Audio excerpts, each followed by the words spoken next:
Hello, good morning.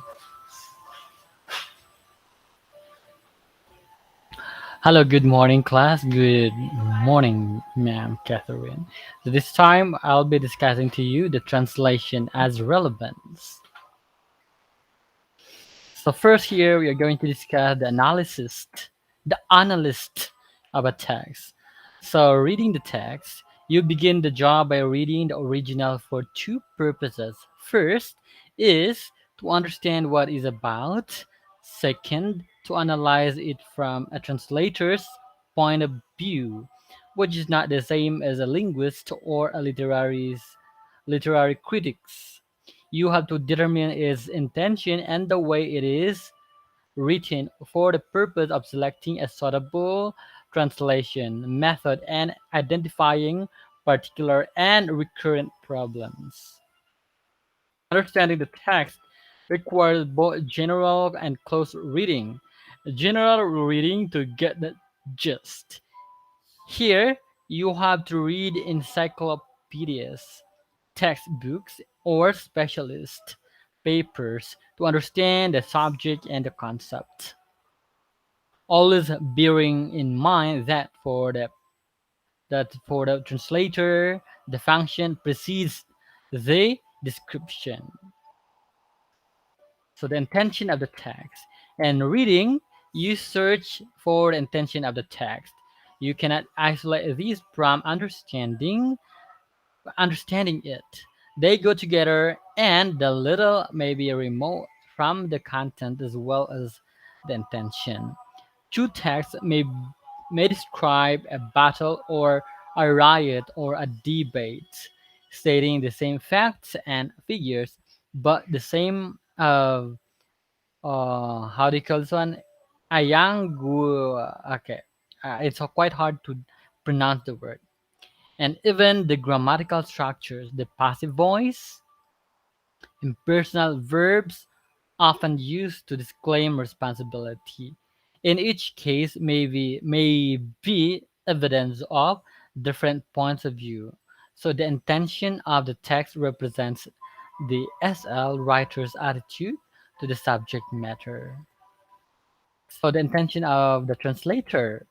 Usually, the translator's intention is identical with that of the author of the S1 text, but he or she may be translating an advertisement, a notice, or a set of instructions to show his client how such matters are formulated and written in the source language, rather than how to adopt them in order to persuade or instruct a new TL readership.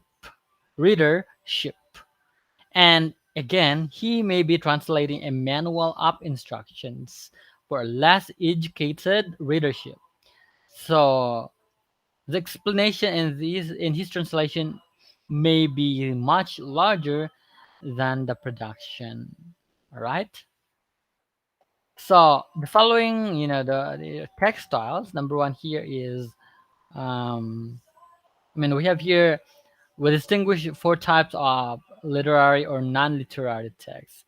Number one here is narrative. It is a dynamic sequence of events where the emphasis is on the verbs, or for English, dummy or empty verbs, plus verb nouns or phrasal verbs.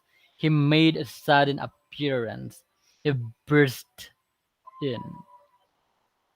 Description, which is static with emphasis on linking verbs, adjectives, adjectival nouns. Discussion, a treatment of ideas with emphasis on abstract nouns, verbs of thought, mental activity, okay, logical argument, and connectives. Number four here is dialogue, with emphasis on colloquialisms and faticisms. All right.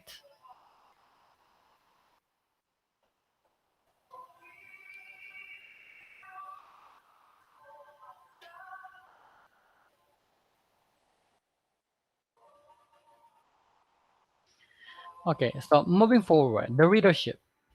On the basis of the variety of language used in the original, you attempt to characterize the readership of the original and then of the translation, and to decide how much attention you have to pay to the TL readers. Okay, so in the case of a poem or any work written primarily as self-expression, the amount is, I suggest, very little. You may try to assess the level of education, the class, age, and sex of the readership if these are marked. The average text for translation tends to be more tends to be for an educated middle class readership in an informal excuse me, not colloquial style. The most common variety of marked error in register among student translators tends to be colloquial and intimate, e.g., use of phrases such as more and more for increasingly. Okay, what else here? Job for work, got well, for recovered, and excessively familiar phrasal verbs. Okay, like TE. Other common error, use a formal or official register. Okay, these tokens of language typify the student translators instead of the readership they are translating for. They may epitomize their degree of knowledge, interest in the subject, and the appropriate culture. How motivated they are. How motivated they are. All this will help you to decide on the degree of formality, generality, okay, and emotional tone you must express when you work on the text. Attitude. So, in passages, making evaluations and recommendations, you have to assess the standards of the writer. If he writes good, fair, average, competent, adequate, satisfactory, middling, poor, excellent, are his standards relative to the context absolute, generally accepted in his culture, or arbitrary? Often, there is only a thin line in the critical difference between a positive and a negative opinion, which is not clarified by the middle words I have listed, or listed in our previous discussion. Similarly, approximately the same referent may often be expressed positively, neutrally, or negatively in many languages. Thus, plump or fat, roundel, tigress. Okay. So there are many here. Setting. You have to decide on the likely setting. Where would the text be published in the TL? What is the TL equivalent of the SL periodical, newspaper, textbook, journal, etc.? Or who is the client you are translating for and what are his requirements? You may have to take account of the briefer titles, absence of subtitles, and subheadings, shorter paragraphs, and other features of the TL house style. You have to make several assumptions about the SL readership, from the setting of the SL text as well as the text itself. You should assess whether the readership is likely to be motivated or keen to read the text, familiar with the topic and the culture, and at home in the variety of language used. The three typical reader types are perhaps the expert, the educated layman, and the uninformed. You then have to consider whether you are translating for the same or a different type of a TL readership, perhaps with less knowledge of the topic or the culture, or a lower standard of linguistic education. So, finally, if you are translating a poem or an important authoritative statement, Should you consider the TL reader at all? At all, apart from the concessions or cultural scraps to help him out. All right. So the quality of the writing. You have to consider the quality of the writing and the authority of the text. Two critical factors in the choice of translation method. The quality of the writing has to be judged in relation to the author's intention and or the requirements of the subject matter. If the text is well written, the manner is as important as the matter. The right words are in the right places with a minimum or redundancy. Okay, you have to regard every nuance of the author's meaning, if it is subtle and difficult, as having precedence over the reader's response, assuming they are not required to act or react promptly. On the contrary, assuming hopefully that they will read your translation at least twice. Deciding what is good writing is. Okay, so next is connotation and denotation. So bear in mind that whilst all texts have connotations, an aura of ideas and feelings suggested by lexical words. Okay, and all texts have an underlie. All right. Um, so for example here, in a non-literary text, the denotations of a word normally come before its connotations. But in a literary text, you have to give precedence to its connotations. Since if it is any good, it is an allegory, a comment on society at a time and now, as well as on its strict setting. So, from a translator's point of view, this is the only theoretical distinction between a non-literary and a literary text. In fact, the greater the quantity of the language's resources, like polysemy, wordplay, sound effect, metre, rhyme, okay, expended on a text, the more difficult it is likely to be you know to translate, and the more worthwhile.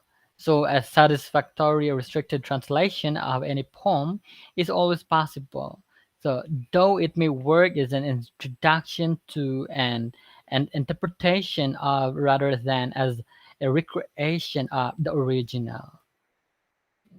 Next here class is the last reading. So finally, you should note the cultural aspect of the SL text.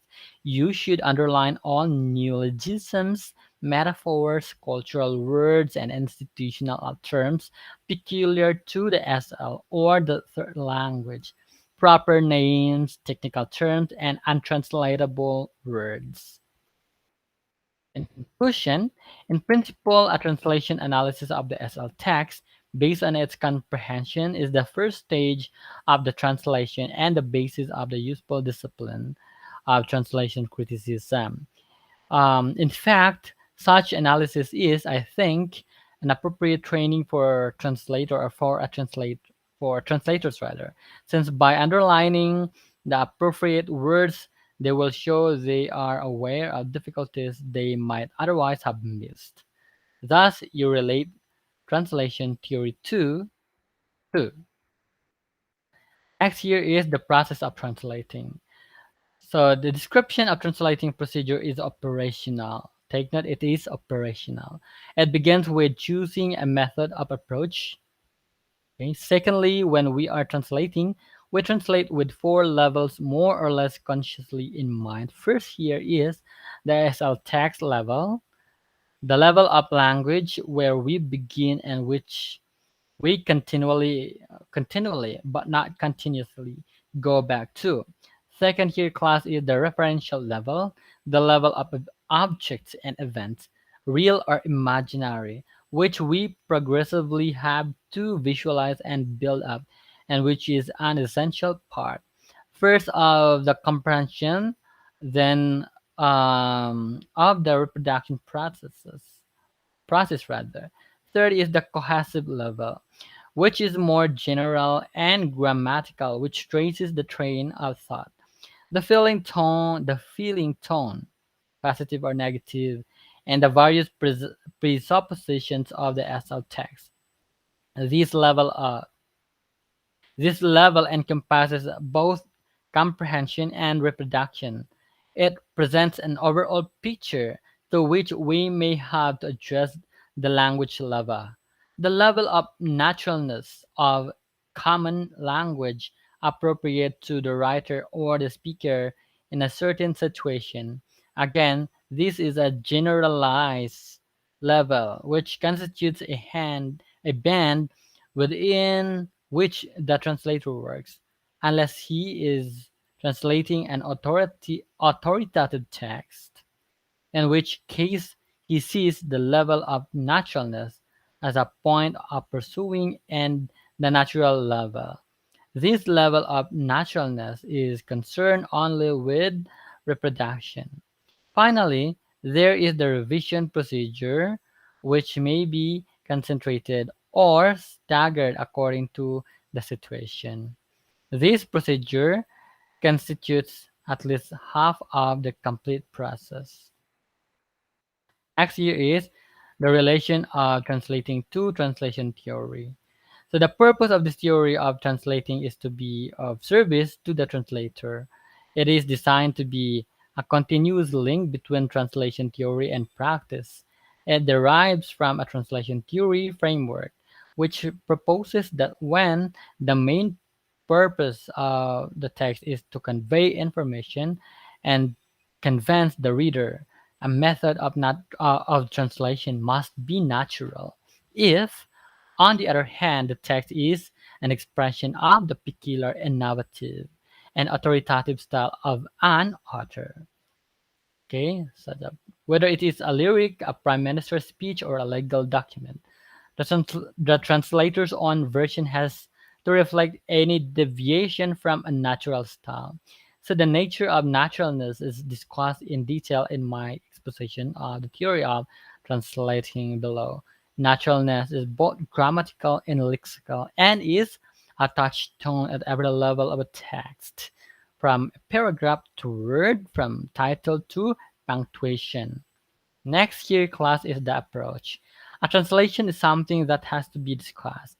In too many schools and universities, it is still being imposed as an exercise in felicitous English style, where the wants of the original are ignored. The teacher more or less imposes a fairy copy, which is a model of his own English, rather than proposing a version for discussion and criticism by students, some whom will be brighter than he is. Okay? So next here is the process of translating. Translation is for discussion, both in its referential and its pragmatic aspect. It is an invariant factor, but this factor cannot be precisely defined since it depends on the requirements and constraints exercised by one original on one translation. All one can do is to produce an argument with translation examples to support it. Nothing is purely objective or subjective. There are no cast iron rules. Everything is more or less. There is an assumption of normally, or usually, or commonly behind each well established principle. As I have stated earlier, qualifications such as always, never, must, okay, do not exist there. Yeah, do not exist. There are no absolutes. There are two approaches to translating and many compromises between them. Number one is you start translating sentence by sentence for, say, the first paragraph or chapter to get the feel and feeling tone of the text, and then you deliberately sit back, review the position, and read the rest of the SL text. Second class is you read the whole text two or three times and find an intention, register, tone, mark and the difficult words and passages, and start translating only when you have taken your hearings. Okay? The textual level. Working on the text level, You intuitively and automatically make certain conversions. You transpose the SL grammar into the really TL equivalent, and you translate the lexical units into the sense that appears immediately appropriate in the context of the sentence. Your base level when you translate is the text. The text. This is the level of the literal translation of the source language into the target language. The level of the translation is you have to eliminate, but it also acts as corrective or paraphrase and the pared down of synonyms. So a part of your mind may be on the text level, whilst another is elsewhere. Translation is preeminently the occupation in which you have to be thinking of several things at the same time. Next here is the referential level. You should not read a sentence without seeing it on the referential level. Whether a text is technical or literary or institutional, you have to make up your mind summarily and continuously what is about, what is in aid of what the writer's particular slant on it is. Say, say albumin. Okay, so these words, these phrases here. Okay, so it may be the action of drugs on blood, the need to detect toxic effects, the benefits of blood transfusion. Because there, in the referential level, there are given example words here. That's I think this is. I mean, this is not an English words, as you notice. A cohesive level. Beyond the second factual level of translating, there is a third generalized level linking the first and the second level, which you have to bear in mind. This is the cohesive level. It follows both the structure and the moods of the text. The structure through the connective words, sorry, conjunction, enumeration, reiterations, definite article, general words, referential synonyms, punctuation marks. Okay, linking the sentences, usually proceeding from known information to new information. Okay, thus the structure follows the train of thought, determines, say, the direction. Okay, so these are these are some of the examples. A level of naturalness. With all that, for all texts except the ones you know are added or badly written but authoritative, innovatory, or special. Okay, where a writer has a particular way of writing which has to be reproduced. So for philosophy, Heidegger, Sartre, okay, yeah, all these people. For the vast majority of texts, you have to ensure okay, a tie your translation makes sense, that it reads naturally, that it is written in ordinary language, the common grammar, idioms, and words that meet the kind of situation.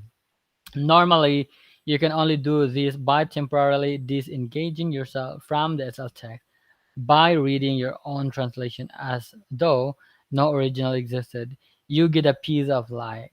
Okay.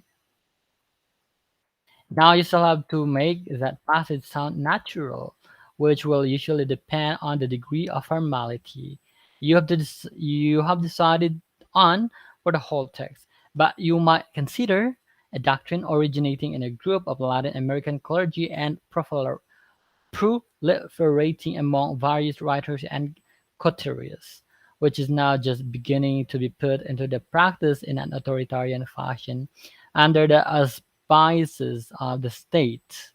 A word unnaturalness, a translation of serious innovative writing, right? The unit of translating. So normally class you translate sentence by sentence, running the risk of not paying enough attention to the sentence joins. If translation of a sentence has no problems, it is based firmly on literal translation.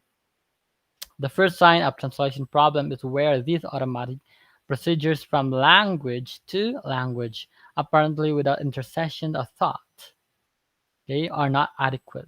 Then comes the struggle between the words in the SL. It may be one word like sleazy, sleazy. It may be a collocation like a dark horse. It may be a structure like the country's government, who governs what. It may be a referential, cultural, or idealectal problem. In any event, the mental struggle between the SL words and the TL thought then begins. How do you conduct this struggle? Maybe if you are an interpreter and natural communicator, you try to forget the SL words. You deverbalize, you produce independent thought, you take the message first and then perhaps bring the SL words in. If you are like me, you never forget the SL words. They are always the point of departure. You create, you interpret on the basis of these words. The translator of the lexis. However, the chief difficulties in translating are lexical, not grammatical. Either words, collocations, and fixed phrases or idioms. These include neologisms and undefined words, which I deal with separately. Conclusion to conclude class. There's one person view of translating procedure, but there is a caveat, okay, or a warning and a proviso. Yeah. Tended to assume a demanding and challenging SL text. One can admittedly find somewhat artificially, okay, translation problems in any text, any metaphor. Unfortunately, there are a great many run-of-the-mill texts that have to be translated which present few challenges once you have mastered their terminology, which carries you through into a series of frankly boring and monotonous successors. They become remotely challenging only if they are poorly written, or you have to school the readership. Translate for users at a different, usually lower level of language and or knowledge of the topic. Many staff translators complain of the wearisome monotony of text written in a humdrum, natural to informal style, full of facts, low on descriptions, teetering on the edge of cliche. Certainly, my account of the translating process will appear largely irrelevant to them. Enterprising translators have to appeal to the research departments of their companies for more interesting papers or for themselves. Recommend important original foreign publications in their field for translation. Okay? So here language functions or text categories and text type. So the expressive function, the core of the expressive function class is the mind of the speaker, the writer, the originator of the utterance. He uses the utterance to express his feelings respective to and response. For the purposes of translation, okay, I think the characteristic expressive text types are number one, the serious imaginative literature. The four principal type lyrical poetry, short stories, novels, plays. Lyrical poetry is the most intimate expression, while plays are more evidently addressed to a large audience, which in the translation is entitled to some assistance with cultural expression. Second here class is authoritative statement. Number three is autobiography essays. The informative function. The core of the informative function class of language is to external situation rather, the facts of a topic reality outside language, including reported ideas or theories. So for the purposes of translation, typical informative texts are concerned with any topic of knowledge, but texts about literary subjects, as they often express value judgment, are up to I have to lean towards expressiveness.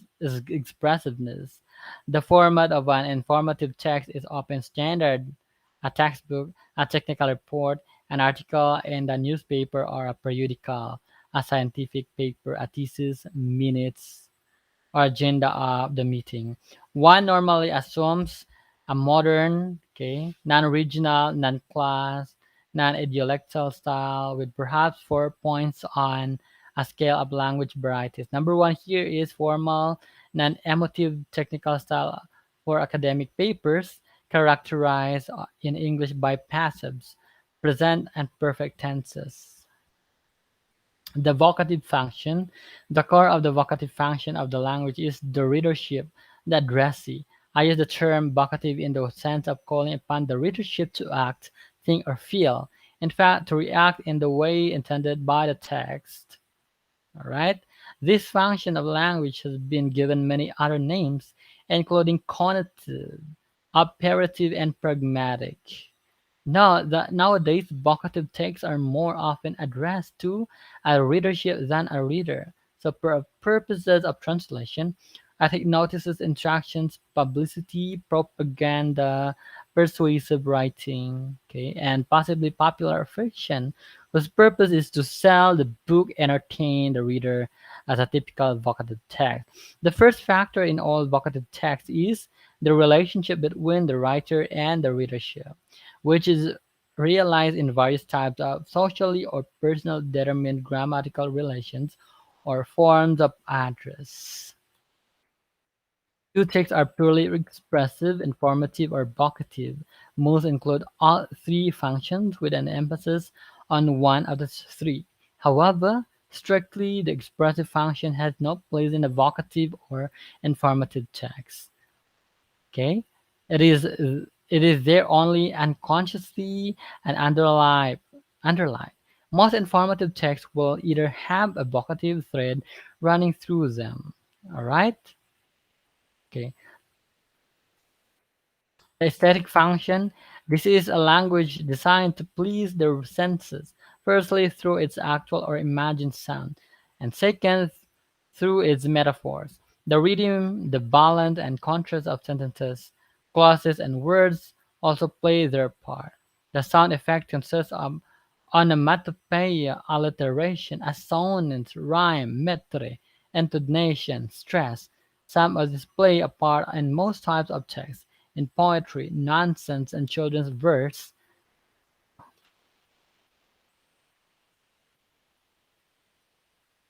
Excuse me, it's running out of battery.